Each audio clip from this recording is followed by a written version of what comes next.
These memos did reveal some new information. We've talked about this. Comey has talked about some of this stuff, but there are new pieces of information in the memo, and certainly as they relate to Michael Flynn, the former national security advisor, and really Trump's issue with some of what Michael Flynn did and his judgment. And here's what Comey writes about that. He said that at one point during their conversation between Michael Flynn and Comey, he said, quote, "The president pointed his fingers at his head and said the guy has serious judgment issues," talking about Michael Flynn.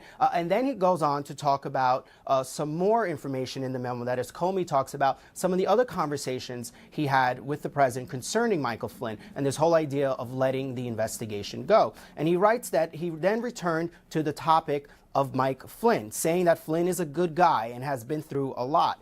He misled the vice president, but he didn't do anything wrong in the call.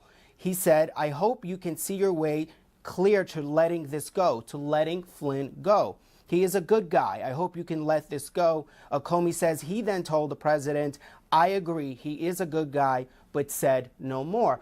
Now, much of that is not new, but there is some more context in terms of the conversation. Now, finally, what we did learn new from the memos was that that Comey did have a conversation with the former chief of staff to the president, Reince Priebus, where they discussed Flynn and whether or not he was under secret surveillance by the FBI. And a question was posed in a meeting to Comey from Reince asking if this was a private conversation, if he and Comey were having a private conversation. And then Comey writes, "I replied that it was." And then he writes that Priebus then said he wanted me to ask me a question and I could decide whether it was appropriate to answer.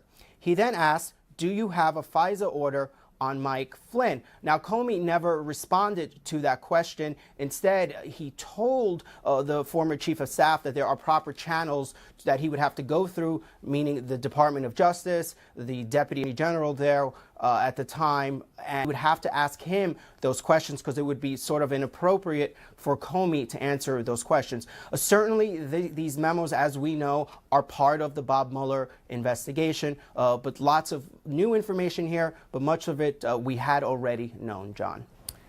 All right, Shimon Prokupecz in Washington, thank you very much. Joining me now is Sean Wu, a CNN legal analyst, and Josh Campbell, CNN law enforcement analyst. Mr. Wu, I want to start with you. Again, the president, in his statement overnight about these memos, now that he's had a chance to look at them, say that they show clearly that there was no collusion and no obstruction.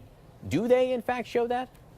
They certainly do not clearly show that. I think what's interesting about the memos is for us to remember these are not interview memos. Director Comey was taking notes so he could remember something very important they later put into a memo form, but they're not a traditional FBI 301